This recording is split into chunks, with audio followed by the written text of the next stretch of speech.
வணக்கம். இணைந்து கொண்டிருப்பது நியூஸ் ஃபர்ஸ்டின் பிரதான செய்திகளோடு உங்களோடு இணைந்து கொண்டிருக்கும் நான் ரஞ்சனி ராஜரத்னம் ராஜகிருஷ்ணா. நமது விரிவான செய்திகளுக்கு செல்லும் முன்னர் முதலில் இன்றைய தலைப்புச் செய்திகள். நாடு திரும்பும் புலம்பெயர்ந்த இலங்கை பிரஜைகளுக்கு செங்கமல வரவேற்பு அளிக்கப்படும். ஜனாதிபதி பாராளுமன்றத்தில் உரை.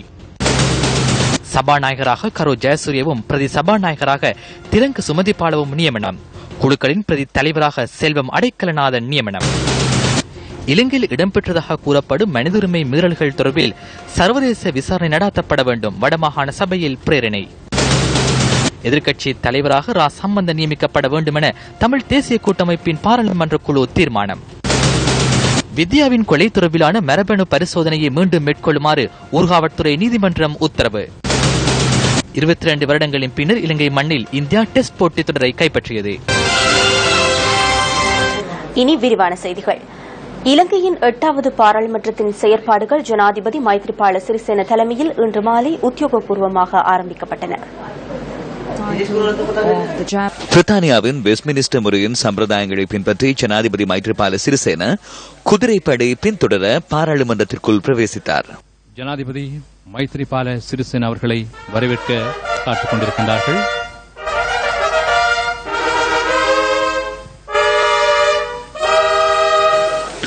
பாராளுமன்றத்தின் செயற்பாடுகளை சம்பிரதாயபூர்வமாக ஆரம்பித்து வைக்கும் கொள்கை விளக்க உரைக்கு முன்னதாக ராணுவத்தின் மரியாதை அணிவகுப்பு இடம்பெற்றதுடன் மரியாதை வேட்டுகளும் தீர்க்கப்பட்டன.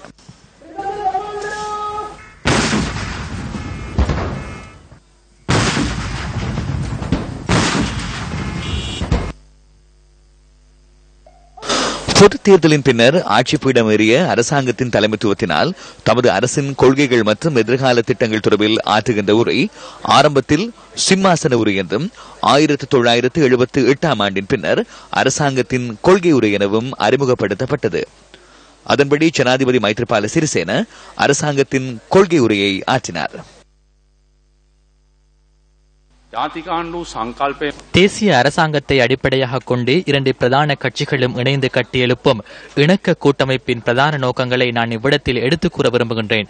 அனைத்து இனங்களுக்கிடையே நல்லிணக்கத்தை கட்டியெழுப்பி சமூக பொருளாதாரத்தை மேம்படுத்துவதும் நவீன உலகின் தேசிய மற்றும் சர்வதேச பாரிய சவால்களை சிறப்பாக எதிர்நோக்குவதும் இதன் நோக்கமாகும்.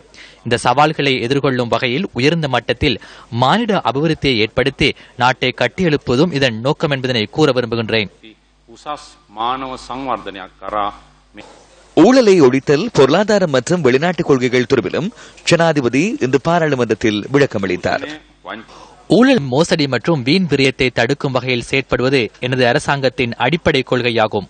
ஊழலை ஒழிப்பதற்காக தற்போதுள்ள அதுசார் நிறுவனங்களை மேலும் வலுப்படுத்துவதும் அரச உடைமைகளை முறையற்ற விதத்தில் பயன்படுத்தியுள்ளதாக குற்றம் சுமத்தப்பட்டுள்ள நபர்களுக்கு எதிராக தராதரம் பாராது சட்ட நடவடிக்கை எடுக்கப்படும்.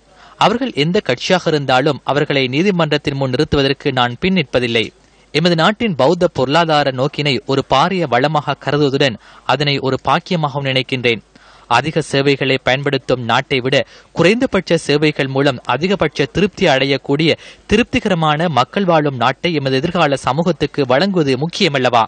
நாம் தற்போது ஆசியாவின் 100 பிரவேசித்துள்ளோம் என்று நான் ஏற்கனவே கூறியிருந்தேன். அதன்படி இன்றிலிருந்து ஆசியாவை மையமாக கொண்ட நடுநிலையான வெளிநாட்டு கொள்கை மீது கூடிய கவனம் செலுத்தப்படும் என நான் தெரிவித்துக் கொள்கின்றேன்.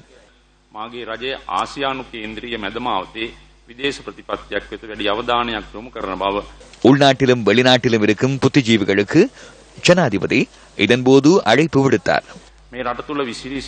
நாட்டில் பறந்து வாழும் உள்நாட்டு புத்திஜீவிகளைப் போன்றே வெளிநாடு சென்றுள்ள இலங்கையின் புத்திஜீவிகளுக்கும் நான் கௌரவமாக அழைப்பினை விடுக்கின்றேன். நாட்டில் முன்னேற்றம் கண்டு வரும் புதிய இணக்க அரசியல் சூழலில் உங்களது நிபுணத்துவ அறிவு மற்றும் திறமைகளை எமது நாட்டை கட்டியெழுப்பதற்கு பயன்படுத்துமாறு வேண்டுகோள் விடுக்கின்றேன். குறிப்பாக தாய்நாட்டுக்கு சேவையாற்றுவதற்காக எனது அழைப்பை ஏற்று மீண்டும் வருவதற்கு எதிர்பார்த்துள்ள புலம்பெயர் இலங்கை புத்திஜீவிகளையும் கல்விமான்களையும் செங்கமலத்தில் வரவேற்பதற்கு தயாராக உள்ளோம். அவர்களை நாட்டுக்கு அழைத்து வரும் நடவடிக்கையை ஒருங்கிணைப்பதற்காக எனது மேற்பார்வையின் கீழ் விசேட பணியகம் ஒன்றை ஸ்தாபிக்க எனது அரசாங்கம் நடவடிக்கை எடுக்க உள்ளது. பாராளுமன்றத்தில் உள்ள அனைத்து உறுப்பினர்களிடமும் வேண்டுகோள் ஒன்றை முன்வைத்து ஜனாதிபதி தனது கொள்கை உரையை நிறைவு செய்தார். எதிர்ப்பு அரசியலுக்கு பதிலாக இணக்க அரசியல் கலாச்சாரம் ஒன்றை கட்டியெழுப்பதற்கு எனது பதவிக்காலத்தில் நான் மேற்கொள்ளும் கடும் பிரயத்தனங்களுக்கு உங்களது ஒத்துழைப்புகளையும் அர்ப்பணிப்பையும் நாட்டுக்காகவும் தேசத்தின் முன்னேற்றத்துக்காகவும் வழங்குமாறு மிகவும் கௌரவமாக வேண்டுகோள் விடுக்கின்றேன். இன்று முதல் 2 பிரதான கட்சிகளின் இணைப்பை அடிப்படையாக வைத்து பாராளுமன்றத்தை பிரதிநிதித்துவப்படுத்தும் அனைத்து கட்சிகள் மற்றும் மக்கள் பிரதிநிதிகளின் இணக்க ஒத்துழைப்பை ஏற்கனவே முன்னேற்றம் கண்டுவரும் சிறந்த அரசியல் கலாச்சாரத்தை மேலும் உறுதிப்படுத்துவதற்கு எவ்வாறு பயன்படுத்த முடியும் என்பதை நீங்கள் உங்கள் கவனத்தில் கொள்ள வேண்டும் என மிகவும் வினயமாகவும் கௌரவமாகவும் கேட்டுக்கொள்கின்றேன்.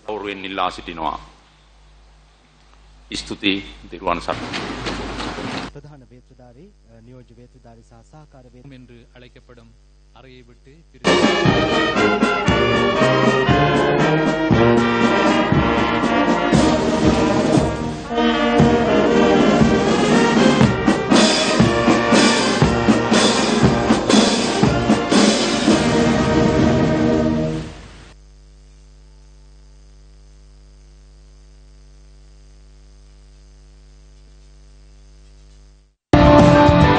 Developing story. பிரதான அனுசரணை. உங்களுக்காய் எப்போதும் கதவு திறந்து HDFC வங்கி, இது உங்கள் வீட்டு வங்கி. பல தலைமுறைகளின் நம்பிக்கை வென்ற தேசத்தின் வாகன காப்புறுதியாளர் ஸ்ரீலங்கா இன்சூரன்ஸ் மோட்டார் பிளஸ். இலங்கை தாய்மாரின் முதற்தர தெரிவு சாஃப்ட் லவ். 5 வருடங்கள் உத்தரவாதத்தை உறுதி செய்த கூடுதலாக விற்பனையாகும் பராமரிப்பு அவசியமற்ற பேட்டரி அமரோ. 8வது பாராளுமன்றத்தின் சபாநாயகர், பிரதி சபாநாயகர் உள்ளிட்ட முக்கிய பதவிகளுக்கான நியமனங்கள் இன்று முற்பகல் வழங்கப்பட்டன.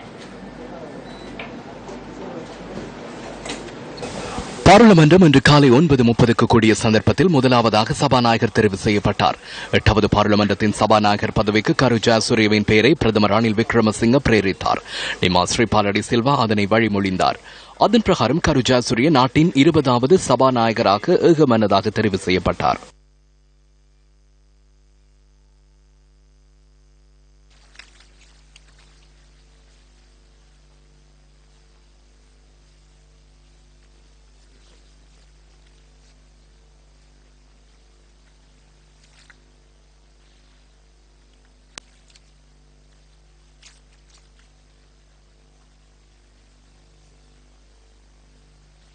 சபாநாயகர் முன்னிலையில் பாராளுமன்ற உறுப்பினர்கள் பதவி பிரமாணம் எடுத்ததன் பின்னர் கட்சித் தலைவர்கள் அவருக்கு வாழ்த்து தெரிவித்தனர். நாம் விவாதித்துள்ளோம், சண்டையிட்டுள்ளோம். இதனால் எவ்வாறு ஒன்றிணைந்தார்கள் என சிலர் கேள்வி எழுப்பக்கூடும். மறுபுறம் கட்சிகள் ஒன்றிணைந்து பிரச்சினைகளை தீர்க்குமாறு நாட்டில் உள்ளவர்கள் கூறுகின்றனர். இந்த விடயம் தொடர்பில் ஜனாதிபதி ஆர்வம் கொண்டுள்ளார். அதற்கு ஜனாதிபதி தலைமை தாங்கினார். இதற்கு மஹிந்த ராஜபக்ச வழங்கிய ஒத்துழைப்பையும் நான் பாராட்டுகிறேன். அதனை போன்று சந்திரிகா பண்டாரநாயக்க குமாரதுங்க வழங்கிய ஒத்துழைப்பையும் நாம் பாராட்டுகிறோம். ஐக்கிய தேசிய கட்சியுடனான உடன்படிக்கைக்கு அமைய 1 வருட காலத்திற்குள் புதிய தேர்தல் முறையை கட்டாயமாக நிறைவேற்ற வேண்டும் என நாம் கோரிக்கை விடுத்திருந்தோம். அதனால் இந்த விடயம் தொடர்பில் உங்களுக்கு பாரிய பொறுப்புள்ளது.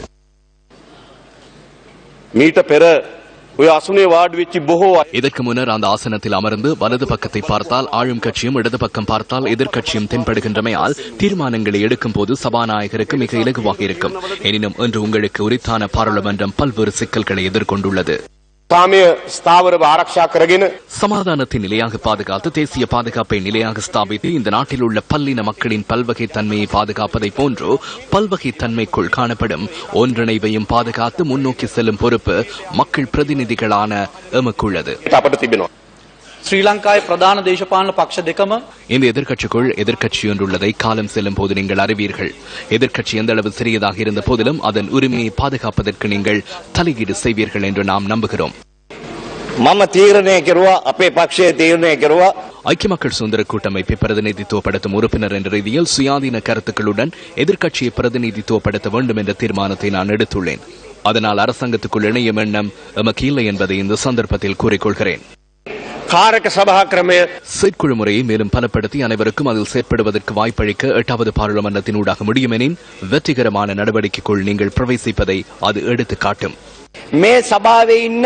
இந்த சபையில் உள்ள பிரிவினைவாத மக்கள் பிரதிநிதிகள் இந்த நாட்டிற்குள் சமஷ்டி அரசாங்கம் ஒன்றை ஏற்படுத்துவதற்கு இந்த மீயுயர் சபைக்குள் சட்ட மூலம் நிறைவேற்றப்பட்டால் ஆயுதம் ஏந்தினாலும் ஒப்படைக்கப்பட்ட அதிகாரங்களை மீண்டும் பெற்றுக்கொள்ள முடியாது.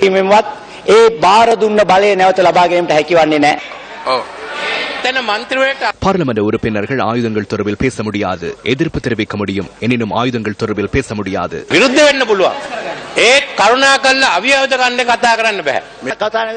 ஆயுதம் ஏந்திய தரப்பினர் நிலத்தை கையகப்படுத்தும் சந்தர்ப்பம் தொடர்பிலே நான் கூறினேன். இந்த சபையில் பிரதான கட்சிகள் சிலவே உள்ளன. அந்த கட்சிக்குள் கிளை கட்சிகளுக்கும் உரிமை உள்ளது. அதனால் அந்த கிளை கட்சிகளுக்கு கருத்து வெளியிடுவதற்கான சந்தர்ப்பம் வழங்கப்பட்டது. உண்மையிலேயே இந்த நாட்டின் அரசியலமைப்புக்கு அமைவாக கருத்துக்களை வெளியிடுங்கள். ஆயுதம் தொடர்பான கதைகளை இந்த இடத்திற்கு கொண்டு வர வேண்டாம். பார்லிமெண்ட் உறுப்பினரே, அதற்கு நாம் இடமளிக்கப் போவதில்லை. அதற்காக இந்த பாராளுமன்ற அரசாங்க கட்சி குழு கூட்டத்தில் பிரஸ்தாபிக்கப்பட்ட பொழுதும் அதேபோல இன்று இங்கே கௌரவ பிரதமர் அவர்கள் உங்களை இந்த பதவிக்கு பெயரித்த பொழுதும் மிக மகிழ்ச்சி அடைந்தோம். காரணம், இந்த பதவிக்கு உரிய தகுதி வாய்ந்த ஒரு தலைவராக நீங்கள் உங்களை அடையாளப்படுத்திக் கொண்டிருக்கின்றீர்கள். எனக்கு தெரியும், நீங்கள் கொழும்பு மாநகர சபையிலே முதல்வராக பதவியேற்ற பொழுது முன்னேற்றகரமான செயல்பாடுகளை முன்னெடுத்து, அது மாத்திரமல்லாமல் இன்று நாங்கள் அதிகமாக உரையாடும் நல்லாட்சி என்ற அந்த அர்த்தத்தை அன்றே கொடுக்க தொடங்கியிருந்தீர்கள். இனங்களுக்கிடையே நல்லிணக்கமும் அனைத்து இன மக்களும் இந்த நாட்டிலே கௌரவமாக வாழ வேண்டும் என்று மிக நம்பிக்கை வைத்துள்ள, அதை வெளிப்படையாக காட்டுகின்ற ஒரு உயர்ந்த மனிதர் இந்த சபையின் சபாநாயகராக தெரிவு செய்யப்பட்டது நிச்சயமாக நாங்கள் அனைவருமே மகிழ்வு கொள்ளக்கூடிய ஒரு விடயம். இந்த 8வது பாராளுமன்றம் மிக பாரிய பொறுப்புகளையும் கடமைகளையும் கொண்டிருக்கின்றது. மிக பாரிய பொறுப்பாக இந்த நாட்டிலே வாழக்கூடிய இனங்கள் அனைத்தும் கௌரவத்துடன் வாழக்கூடிய ஒரு நியாயமான தீர்வை நோக்கி செல்ல வேண்டிய கடமை நிச்சயமாக இந்த நாட்டுக்கு இருக்கின்றது. கடந்த கால கசப்பான உணர்வுகளை எல்லாம் மறந்து இந்த நாட்டிலே வாழக்கூடிய மக்கள் அனைவரும் ஒற்றுமையாக தங்களுடைய உரிமைகளை முழுமையாக பெற்று வாழ வேண்டும். இலங்கை இந்திய ஒப்பந்தத்திற்கு நாடாளுமன்ற வழிமுறைக்கு ஊடாக எங்களுடைய மக்கள் எதிர்கொள்ளுகின்ற பிரச்சனைகளை தீர்க்கலாம் என்ற நம்பிக்கையில் நாங்கள் தேசிய நீரோட்டத்தில் கலந்து கொண்டு செயல்பட்டு வருகின்றோம். வர இருக்கின்ற காலங்களில் தமிழ் பேசும் மக்கள் எதிர்கொள்ளுகின்ற எஞ்சியிருக்கின்ற பிரச்சனைகளை இந்த நாடாளுமன்றம் தீர்க்க முன்வருகின்ற பொழுது அதுக்கு பக்கபலமாக நீங்கள் செயல்படுவீர்கள் என்று கூறி, கடந்த ஆட்சியில் நியாய தரப்பாக இருந்து செயல்பட்ட முன்னாள் கௌரவ சபாநாயகர் சமல் ராஜபக்ச அவர்களுக்கும் இந்த சந்தர்ப்பத்தில் என்னுடைய பாராட்டுதலை தெரிவிக்கின்றேன். கடந்த காலத்தில் பௌத்த முஸ்லிம் மக்களுக்கிடையே இனக்கலவரத்தை தூண்டிய இனவாத கட்சியை மக்கள் நிராகரித்துள்ளதாக அகில இலங்கை மக்கள் காங்கிரசின் தலைவர் ரிஷாட் பதியுதீன் தெரிவித்துள்ளார். கடந்த ஓரிரு வருடங்களுக்கு முன்னர் பௌத்த முஸ்லிம்கள் மத்தியிலே ஒரு பாரிய இனக்கலவரத்தை தூண்டி இன்னொரு இரத்தார் ஓடுவதற்கு காலமைத்த இனவாத கட்சியை பௌத்த மக்கள் இந்த நாட்டிலே நிராகரித்திருக்கிறார்கள். பௌத்த மக்கள் இனவாதிகள் அல்ல என்பதை அதனூடாக நிரூபித்திருக்கிறார்கள். எதிர்காலம் தொடர்பில் புதிய வரைபடம் ஒன்றே எமது நாட்டிற்கு தற்போது அவசியமாக உள்ளது. அதற்காக ஜனவரி மாதம் 8ஆம் தேதியும் ஆகஸ்ட் மாதம் 17ஆம் தேதியும் இந்த நாட்டு மக்கள் ஆணையொன்றை வழங்கியுள்ளனர். மிகவும் தீர்க்கமான செயற்பாடுகளை முன்னெடுக்கும் சவாலை இம்முறை பாராளுமன்றம் எதிர்கொண்டுள்ளது. விசேடமாக சட்ட ரீதியான மறுசீரமைப்பு அவசியமாகும். இந்த நாட்டை மாற்றும் மற்றும் நாட்டு வரலாற்றில் மிகவும் சவால் மிக்க சந்தர்ப்பத்தில் நீங்கள் சபாநாயகராக நியமிக்கப்பட்டுள்ளீர்கள். இந்த சபைக்குள் தேசிய பல்வகைமைத்துவம் தொடர்பில் மகிழ்ச்சி அடையக்கூடிய நிலையை உருவாக்க முடியும். அதனைத் தொடர்ந்து பிரதி சபாநாயகராக திலங்கு சுமதிபால தெரிவு செய்யப்பட்டார். குழுக்களின் பிரதி தலைவராக தமிழ் தேசிய கூட்டமைப்பின் செல்வம் அடைக்கலநாதன் நியமிக்கப்பட்டார். ஆளுங்கட்சியின் பிரதம கொறடாவாக காயந்த கருணா திலக்கவும் சபை முதல்வராக லட்சுமண் கிரியல்லவும் தெரிவு செய்யப்பட்டனர். இம்முறை பாராளுமன்றத்தில் சில விசேட சம்பவங்களும் இடம்பெற்றன. நிறைவேற்ற அதிகாரம் கொண்ட முன்னாள் ஜனாதிபதியான மஹிந்த ராஜபக்ச பாராளுமன்ற உறுப்பினராக பதவி பிரமாணம் செய்து கொண்டார். 3 மாகாணங்களின் முதலமைச்சர்கள் பாராளுமன்ற உறுப்பினர்களாக இன்று பதவி பிரமாணம் செய்தனர். ஊவா மாகாண முதலமைச்சர் ஹரின் பெர்னாண்டோ, மேல் மாகாண முதலமைச்சர் பிரசன்ன ரணதுங்க மற்றும் வடமேல் மாகாண முதலமைச்சர் தயாசிரி சான்சேகர் ஆகியோரை இவ்வாறு பதவி பிரமாணம் செய்து கொண்டனர். அர்ஜுன ரணதுங்க மற்றும் பிரசன்ன ரணதுங்க, வசந்த் அலுவிகாரை மற்றும் ரஞ்சித் அலுவிகாரை ஆகிய சகோதரர்களும் தயா கமகே மற்றும் அனோமா கமகே தம்பதியினரும் இம்முறை பாராளுமன்றத்தை பிரதிநிதித்துவப்படுத்துகின்றனர். உறவு முறையில் மஹிந்த ராஜபக்ச மற்றும் சமால் ராஜபக்ச ஆகிய சகோதரர்களும் தந்தையும் மகனுமான மஹிந்த ராஜபக்ச மற்றும் நாமல் ராஜபக்சவும் இம்முறை பாராளுமன்றத்தை பிரதிநிதித்துவப்படுத்துகின்றனர். அத்துடன் தந்தையும் மகனுமான ராஜித சேனாரத்ன மற்றும் சத்துர சேனாரத்ன ஆகியோரும் பாராளுமன்றத்தை பிரதிநிதித்துவப்படுத்துகின்றனர். சபையில் உரையாற்றிய பிரதமர் ரணில் விக்ரமசிங்க அனைத்து பாராளுமன்ற உறுப்பினர்களுக்கும் வாழ்த்து தெரிவித்தார். வாக்காளர்கள் சில நடவடிக்கைகளை முன்னெடுக்குமாறு வேண்டுகோள் விடுக்கின்றனர். விருப்ப வாக்குகளை வழங்கியவர்கள் தொல்லை செய்கின்றார்கள். அதனால் எதிர்வரும் வருடத்திலிருந்து இந்த சபையில் உள்ள அனைத்து உறுப்பினர்களுக்கும் வழங்கப்படும் பன்முகப்படுத்தப்பட்ட நிதியை அதிகரிப்பதற்கு நாம் தீர்மானித்துள்ளோம். எட்டாவது பாராளுமன்றத்தின் சபாநாயகர், பிரதி சபாநாயகர் மற்றும் குழுக்களின் பிரதி தலைவர் ஆகியோர் தொடர்பான தொகுப்பு அடுத்து. எட்டாவது பாராளுமன்றத்தின் சபாநாயகராக நியமிக்கப்பட்டுள்ள கரு ஜெயசூரிய மீரிகம கந்தகமுவ மகா வித்தியாலயத்தில் ஆரம்ப கல்வியை தொடர்ந்து கொழும்பு ஆனந்தா கல்லூரியில் உயர்கல்வியை பயின்றுள்ளார். பிரித்தானியாவின் கடல்சார் நிறுவனம் ஒன்றில் மேற்படிப்பை தொடர்ந்த அவர் பிரித்தானியா மற்றும் பிரான்ஸ் நாடுகளில் உயர்கல்வியை கற்றுள்ளார். இலங்கை ராணுவத்தின் அதிகாரியாக 1965 ஆண்டு தனது தொழிலை ஆரம்பித்த கரு ஜெயசூரிய 1972 ஆண்டு ராணுவ சேவையிலிருந்து ஓய்வு பெற்றார். அதனைத் தொடர்ந்து 1996 ஆண்டு அவர் செயற்பாட்டு அரசியலில் பிரவேசித்தார். ஐக்கிய தேசிய கட்சியின் தவிசாளராக செயற்பட்ட கரு ஜெயசூரிய 1997 ஆண்டு கொழும்பு மேயராக நியமிக்கப்பட்டார். மேல் மாகாண சபையின் எதிர்க்கட்சித் தலைவராக செயற்பட்ட கரு ஜெயசூரிய 2000 ஆண்டு பாராளுமன்றத்திற்கு பிரவேசித்தார். 2001 ஆண்டு ஐக்கிய தேசிய முன்னணி அரசாங்கத்தில் மின்வரு அமைச்சராக செயற்பட்ட கரு ஜெயசூரிய அதன் பின்னர் உள்நாட்டலுவல்கள் அமைச்சராகவும் செயற்பட்டார். ஐக்கிய தேசிய கட்சியின் பிரதி தலைவராகவும் தலைமைத்துவ சபையின் தலைவராகவும் கடமையாற்றிய அவர் இம்முறை ஐக்கிய தேசிய கட்சி சார்பில் தேசிய பட்டியல் மூலம் பாராளுமன்றத்திற்கு தெரிவு செய்யப்பட்டார்.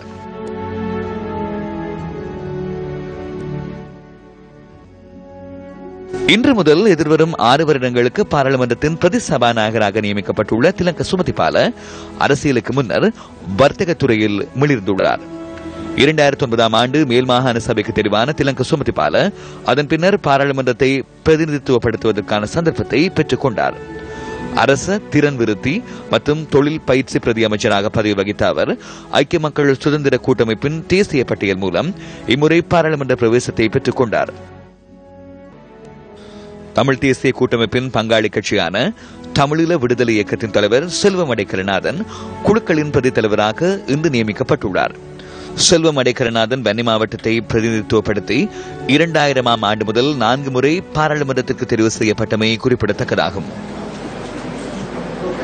எதிர்க்கட்சித் தலைவராக ரா சம்பந்தன் நியமிக்கப்பட வேண்டும் என தமிழ் தேசிய கூட்டமைப்பின் பாராளுமன்ற குழு தீர்மானம் நிறைவேற்றியுள்ளது. இன்று கூடிய தமிழ் தேசிய கூட்டமைப்பின் பாராளுமன்ற குழு கூட்டத்தில் இந்த தீர்மானம் நிறைவேற்றப்பட்டுள்ளதாக கூட்டமைப்பு விடுத்துள்ள அறிக்கையில் தெரிவிக்கப்பட்டுள்ளது. தமிழ் தேசிய கூட்டமைப்பின் பாராளுமன்ற குழு தலைவராக ரா சம்பந்தன் மீண்டும் தெரிவு செய்யப்பட்டுள்ளார். இது தவிர தமிழ் தேசிய கூட்டமைப்பின் மேலும் சில பதவிகளுக்கும் இந்த கூட்டத்தின் போது உறுப்பினர்கள் நியமிக்கப்பட்டுள்ளனர். தமிழ் தேசிய கூட்டமைப்பின் கொறடாவாக பாராளுமன்ற உறுப்பினர் தர்மலிங்கம் சித்தார்த்தன் நியமிக்கப்பட்டுள்ளார். தமிழ் தேசிய கூட்டமைப்பின் பாராளுமன்ற குழு செயலாளராக பாராளுமன்ற உறுப்பினர் சிவஞானம் ஸ்ரீதரன் நியமிக்கப்பட்டுள்ளதுடன் கூட்டமைப்பின் பேச்சாளராக பாராளுமன்ற உறுப்பினர் எம் ஏ சுமந்திரன் தெரிவு செய்யப்பட்டுள்ளார். இலங்கையில் இடம்பெற்றதாக கூறப்படும் மனிதோர்மை மீறல்கள் மற்றும் சர்வதேச மனிதாபிமான சட்டமீறல்கள் தொடர்பில் சர்வதேச விசாரணை நடத்தப்பட வேண்டும் என தெரிவித்து வடமாகாண சபையில் இன்று பிரேரணை நிறைவேற்றப்பட்டுள்ளது. வடமாகாண முதலமைச்சர் சி வி விக்னேஸ்வரன் இந்த பிரேரணையை சபையில் முன்வைத்தார். தற்போது எதிர்க்கட்சித் தலைவர் சி தவராசா உள்ளிட்ட 5 எதிர்க்கட்சி உறுப்பினர்கள் இதன்போது நடுநிலை வகித்தனர். யாழ் கைத்தடியில் உள்ள வடமாகாண சபையில் இன்றைய சபை நடவடிக்கைகளுக்காக உறுப்பினர்கள் பிரசன்னமான போது ஆளும் தமிழரசு கட்சியின் உறுப்பினர் எம் கே சிவாஜிலிங்கம் 4 சுலோகங்களை காட்சிப்படுத்தியவாறு சபைக்குள் பிரவேசித்தமை குறிப்பிடத்தக்கதாகும். இன்றைய அமர்வு ஆரம்பமான போது உரையாற்றிய மாகாண விவசாய அமைச்சர் பொன்னுத்துறை ஐங்கரநேசன் வடமாகாண விவசாய ஆராய்ச்சி உற்பத்தி உதவியாளர் நியமனம் தொடர்பிலான பிரச்சினைக்கு தீர்வு வழங்கப்பட்டுள்ளதாக சுட்டிக்காட்டினார். கடந்த வடக்கு மாகாண சபையினுடைய அமர்வில் இந்த விடயங்கள் கருத்தில் எடுக்கப்பட்டது. உடனடியாகவே சில மாற்றங்கள் இடம்பெற்றிருக்கின்றன. அதனை இந்த அவைக்கு தெரியப்படுத்துவது எனது கடமை என்று கருதுகின்றேன். சிங்கள நியமனங்கள் இப்பொழுது முற்றுமுழுதாக மீளப் பெறப்பட்டுள்ளது. இதுவரைக்கும் உள்ள நியமனங்களில் யாழ்ப்பாண மாவட்டத்தில் இல்லை, கிளிநொச்சி மாவட்டத்தில் இல்லை, முல்லைத்தீவில் ஒன்று மட்டும், வவுனியாவில் 8, மன்னாரில் எதுவுமே இல்லை. இப்பொழுது மீளப்பெறப்பட்ட இந்த நியமனங்களுக்கு தமிழர்களை வடக்கை சேர்ந்தவர்களை நியமிப்பதற்கான முயற்சிகள் மேற்கொள்ளப்படுவதாகவும் எங்களுக்கு தெரிவிக்கப்பட்டுள்ளது. அனைத்து தனிப்பினருக்கும் எனது நன்றியை தெரிவித்து எங்களால் முன்னெடுக்கப்பட இருக்க போராட்டம் இனி அவசியமற்றது என்று சொல்லி விடைபெறுகின்றேன். வணக்கம். இதனை அடுத்து வடமாகாண முதலமைச்சர் சி.வி. விக்னேஸ்வரன் விசேட பிரேரணை ஒன்றை முன்வைத்து உரையாற்றினார். தற்போது மிகவும் முக்கியமான ஒரு இடத்தை பெறுவது ஜெனீவாவில் இந்த மாத நடுப்பகுதியில் கொண்டுவரப்பட இருக்கும் அறிக்கை. அந்த அறிக்கை இலங்கையில் யுத்த காலத்தின் கடைசி நாட்களிலே ஏற்பட்ட யுத்த குற்றங்கள் சம்பந்தமானவை. பொதுவாக அது சர்வதேச குற்றவியல் நீதிமன்றத்திற்கு அனுப்பப்பட வேண்டும். அங்கு அதை எடுக்கும் போது ஒருவேளை இது சம்பந்தமாக நடவடிக்கைகள் எடுக்க வேண்டாம் என்று தம்முடைய தத்துடிப்பு அதிகாரத்தின் கீழ் ஒன்றில் சீனா அல்லது ரஷ்யா அதை தடுத்து விடுமோ என்ற ஒரு பயம் இருப்பதாக எமக்கு அறிவிக்கப்பட்டுள்ளது. இதன் காரணத்தினால் ஐசிசி விசாரணையை நடத்த முடியாத அல்லது அங்கு கொண்டு செல்ல முடியாத ஒரு நிலை ஏற்பட்டிருப்பதாக எமக்கு தெரிவிக்கப்பட்டுள்ளது. இந்த நாட்டின் அரசாங்கத்தினிடம் அது சம்பந்தமான விசாரணையை கொடுத்துவிட்டால் அது பாதிப்புற்ற மக்களுக்கு எந்தவிதமான நன்மையையும் நீதியையும் தராது என்ற ஒரு அடிப்படை எண்ணம் எம் எல்லோரிடமும் இருக்கின்றது. வடமாகாண சபையினர் என்ற முறையிலே இது சம்பந்தமாக ஒரு சர்வதேச பொறிமுறையை நாங்கள் எப்படியாவது உண்டாக்க வேண்டும். முதலமைச்சர் அவர்களால் கொண்டுவரப்பட்ட பிரேரணையை நான் வழிமொழிகின்றேன். அவர் தமிழ் மக்களுடைய எங்களுடைய எண்ண கருத்துக்களை அந்த பிரேரணையிலே திட்ட தெளிவாக காட்டியிருக்கின்றார். கொலைகாரர்களையே நீதிபதிகளாக நியமிக்கின்ற கலாச்சாரத்தை எங்களால் ஏற்றுக்கொள்ள முடியாது. மாண்புமிகு முதலமைச்சர் அவர்கள் சொன்னது போல சிலர் வாதிடலாம், சர்வதேச குற்றவியல் நீதிமன்றத்துக்கு கொண்டு செல்லப்பட முடியாது. ஏனென்றால் அந்த ரோம் உடன்படிக்கையிலே இலங்கையை கைச்சாற்றிடவில்லை. இருந்திருந்தால் நாங்கள் நேரடியாக இன்டர்நேஷனல் கிரிமினல் கோர்ட்டுக்கு சென்று நாங்கள் இலங்கையை குற்றவாளி கூண்டிலே நிறுத்தி இருக்க முடியும். எங்களுக்கு யுத்தம் முதலை நாங்கள் நேரே கண்ணால பார்த்தவர்கள், கொத்து குண்டிலே மக்கள் சாகின்ற பொழுது நாங்கள் அள்ளி தாட்டவர்கள். ஆகவே எங்களுக்கு யுத்த குற்றங்கள் முதல் பற்றிய விடயங்கள் எங்களுக்கு மிக தெளிவாக தெரியும். ஆகவே எந்த காரணத்தை கொண்டும் போரிலே குற்றமடைத்தவர்கள் உள்ளக விசாரணையை நடத்துவதை எங்களால் ஏற்றுக்கொள்ள முடியாது. இன்றைய இந்த முதலமைச்சருடைய தீர்மானம் மிக பொருத்தமான தீர்மானம். இதன் மூலமாக வடக்கு வாழ் தமிழ் மக்கள் இதற்கு எதிரானவர்கள் என்ற கருத்து சர்வதேச உலகிற்கு போவதற்கான வாய்ப்பு இருப்பதனாலே இந்த பிரேரணை மிக மிக நல்ல பிரேரணை.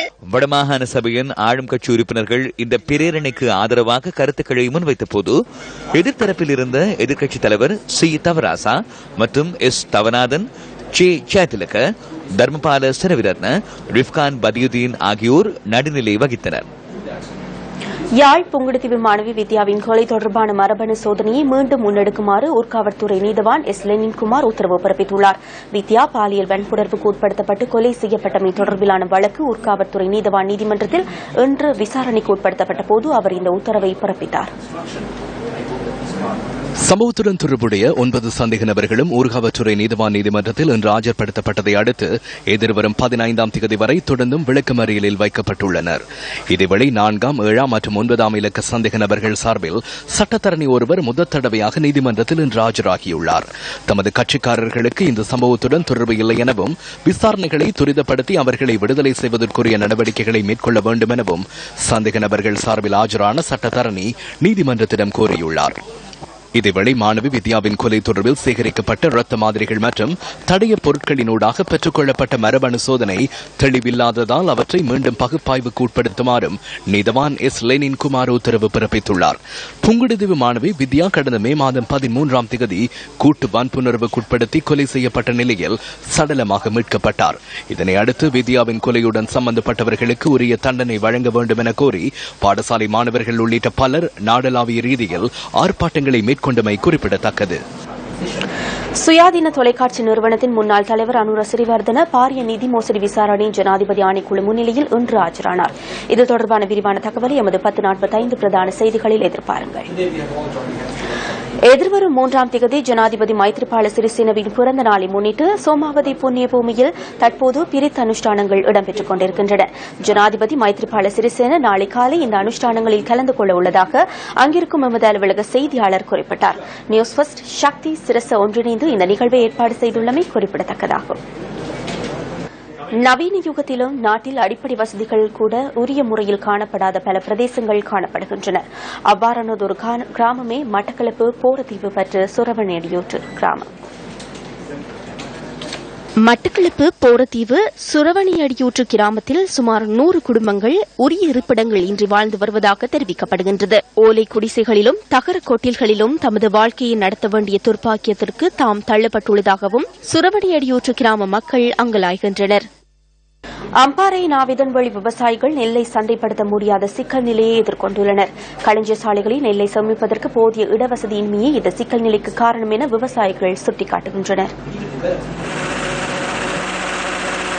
சிறுபோக நெல் அறுவடையின் பின்னர் தற்போது நாடளாவிய ரீதியில் நெல் கொள்வனவு நடவடிக்கைகள் இடம்பெற்று வருகின்றன. எனினும் கொள்வனவு செய்யப்படும் நெல்லை சேமிப்பதற்கான களஞ்சிய சாலைகள் இல்லாத காரணத்தினால் கடந்த சில தினங்களாக விவசாயிகள் பாரிய சிக்கலை எதிர்கொண்டிருந்தனர். தமது நெல்லை விற்பனை செய்யும் நோக்கில் 2-3 நாட்களாக விவசாயிகள் நீண்ட வரிசையில் காத்திருக்க நேரிட்டமை தொடர்பிலும் நாம் சுட்டிக்காட்டியிருந்தோம். அந்த வகையில் அம்பாறை மாவட்டத்திலும் விவசாயிகள் தற்போது இந்த நிலையை எதிர்கொண்டுள்ளனர்.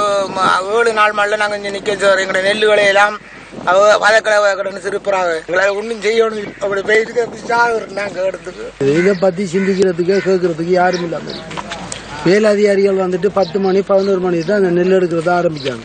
மூடுறாங்க 3:30 நாட்டாம இல்லங்க. களஞ்சி சாலையில் போதிய இடவசதி இல்லாத காரணத்தினால் தமது நெல்லை விற்பனை செய்ய முடியாதுள்ளதாக விவசாயிகள் சுட்டிக்காட்டுகின்றனர். இலங்கைக்கு எதிரான டெஸ்ட் கிரிக்கெட் தொடரை இந்தியா 2-1 என்ற கணக்கில் வெற்றி கொண்டுள்ளது. கொழும்பு SSC மைதானத்தில் இன்று நிறைவு பெற்ற 3வது இறுதியான போட்டியில் இந்தியா 117 ஓட்டங்களால் இலக்கு வெற்றியீட்டியது. இந்த போட்டியில் 386 ஓட்டங்களை வெற்றி இலக்காக கொண்டு துடுப்படுத்தாடிய இலங்கை அணியின் துடுப்பாட்ட வீரர்கள் இந்திய அணியின் பந்து வீச்சாளர்களின் துல்லியமான பந்து வீச்சினால் 268 ஓட்டங்களுக்கு சகல விக்கெட்டுகளையும் இழந்தனர். அந்த தகவலோடு நியூஸ் ஃபர்ஸ்டின் இன்றைய 8 மணி பிரதான செய்திகள் நிறைவடைந்தன. வணக்கம்.